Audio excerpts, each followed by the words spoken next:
Manawaker Studios Flash Fiction Podcast is supported by patrons on Patreon. To find out more or to add your support for as little as $1 a month, visit patreon.com/Manawaker.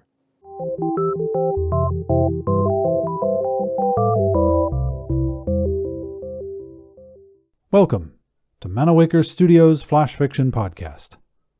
I'm CB Derogi. This week, Shadow of the Wheel by David Rogers. They say you can't breathe the local air after the 1st of September.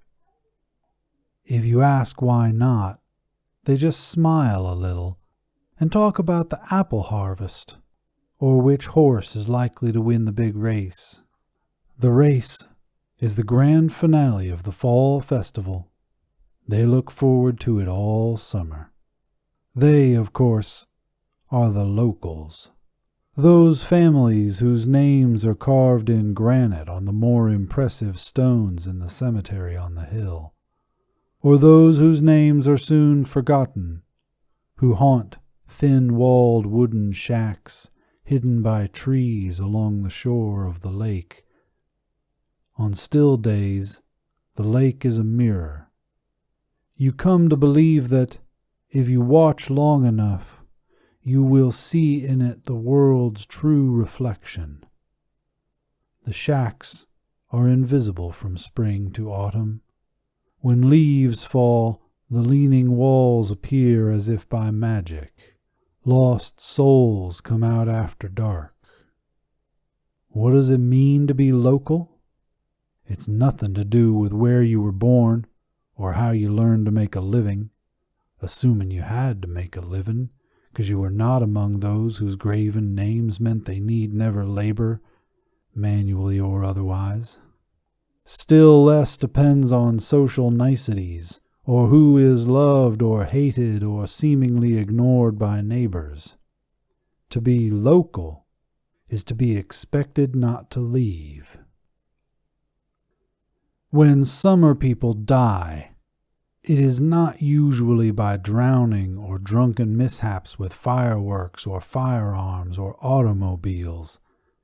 These happen, of course, and now and then someone drops dead of a heart attack. But by far the most common cause of death for summer people is to get lost in the labyrinth. The lab, as it's called by locals, is 75 feet square on the outside, yet inside one can walk miles between entrance and exit, if the exit is ever found. It was built as part of Elysium, the defunct amusement park on the edge of town.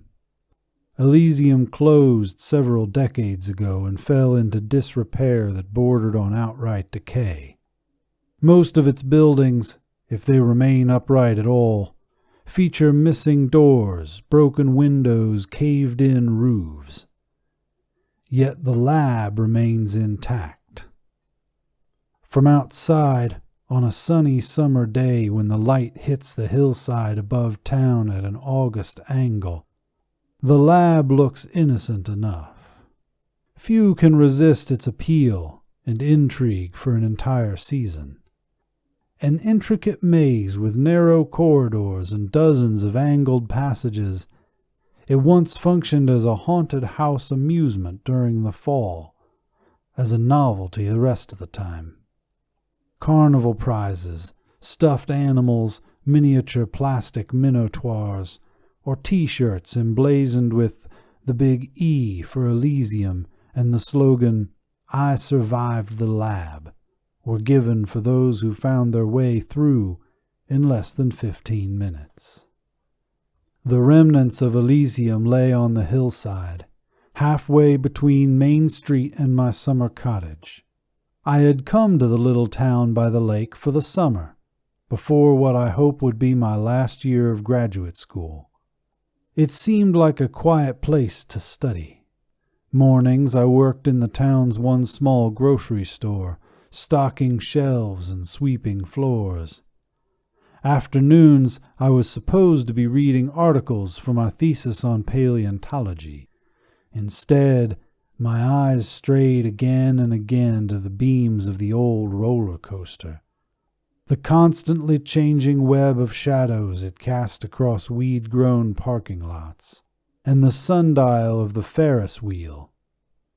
The wheel itself had not turned in decades, yet it somehow remained upright under the wheeling sky. The tallest beam of the coaster, positioned so it worked as an immense wooden gnomon, ticked its shadow across the spokes of the Ferris wheel, minute by minute, hour by hour, day after day, the inscrutable hand of time, visible and in constant motion. On an afternoon when it was too hot to stay inside a moment longer, I surrendered and wandered toward the empty park. The cloudless sky was the pure, dry blue that heralds the coming of fall, even while the late summer sun lures the world into complacency. I passed under the shadow of the wheel and approached the lab, curious to see if the door was locked. Of course, it was not. What could be inside that would be worth locking up? Inside, the lab looked surprisingly clean. I had expected to find fast food wrappers, empty liquor bottles, a lonely shirt or shoe left behind by hormonal teenagers. But no, nothing but a few wind-blown leaves. The lab had never had a roof, so the summer breeze sighed along corridors like a ghost. I turned left just inside the door. The lab had called to me all summer. I felt I knew the way. Over the weeks, fast becoming months, I had memorized the park, including every turn and dead end in the lab. Or so I thought. My feet in comfortable running shoes made no noise on old floorboards. Afternoon light cut diagonal lines across northern walls and left deep pools of shadow along southern sides. I imagined what the park must have been like decades ago, and I fancied I could smell popcorn, chili dogs, deep-fried donuts. Under it all, a foundation of vomit and decay, the murmur of ghosts, hysterical laughter and genuine screams of roller coaster riders. I turned right, went straight past two more chances to turn, and went right again. I was almost back to the door I came in, as I knew from the map of the lab in my mind's eye. One wall separated this passage from the entrance. Another left, and I would zigzag my way across the maze, past siren calls of dead ends, to the exit on the other side. Half a dozen turns, left, right, and left again, and I should have seen the door. I did not. Perhaps I had miscounted. More turns. Afternoon was becoming evening. Perhaps I had missed a beat, gone left when I ought to have gone right. The shadows along the walls grew deeper. I tried to retrace my steps and start over, to no avail. Many days seemed to pass. The rest of the summer went by as if in a dream. I somehow knew when the horses ran, the big race, and when apples fell or were picked, the long, wide ladders reaching like arms high in the branches. I knew when leaves fell, dark branches parting the veil along the shore of the lake. I sensed the change when summer people packed cars and closed shutters and locked doors that had been open all season, and went back to their dull city lives, all while I drowsed in the lab. When at last I awoke and drifted from the corridors of the maze, a swirl of new red leaves under my feet, the air had a tang of coming winter frost. My thesis and the articles on paleontology no longer seemed important. The academic questions and the summer days when I had nodded over them now seemed like the dream. On my way back to the cottage that I had left so many long weeks before, I noted with approval that my name had been painted over the door and carved on the mailbox.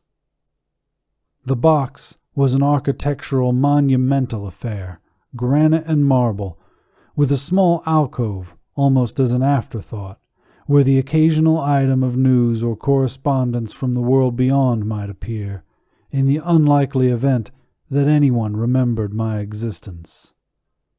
Turning up the sidewalk, I looked over my shoulder at the lake, at Elysium, at the sleepy town abandoned by summer and summer people, and I felt at last as if I had come home.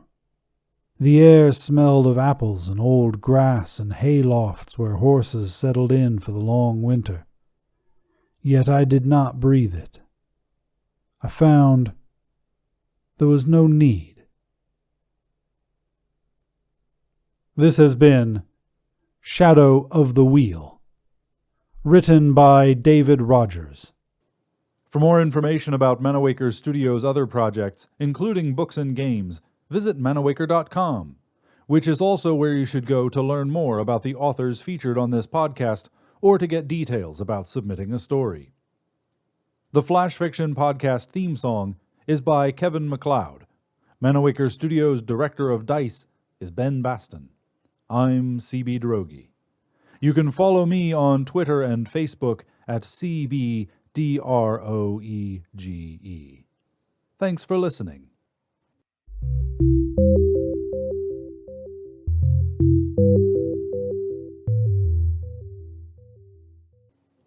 On the next installment of Manawaker Studios' Flash Fiction Podcast, the next morning he said, "Look, what do you say we take a day off? Maybe when we stop looking, it'll turn up. You know, the Tao thing, look by not looking.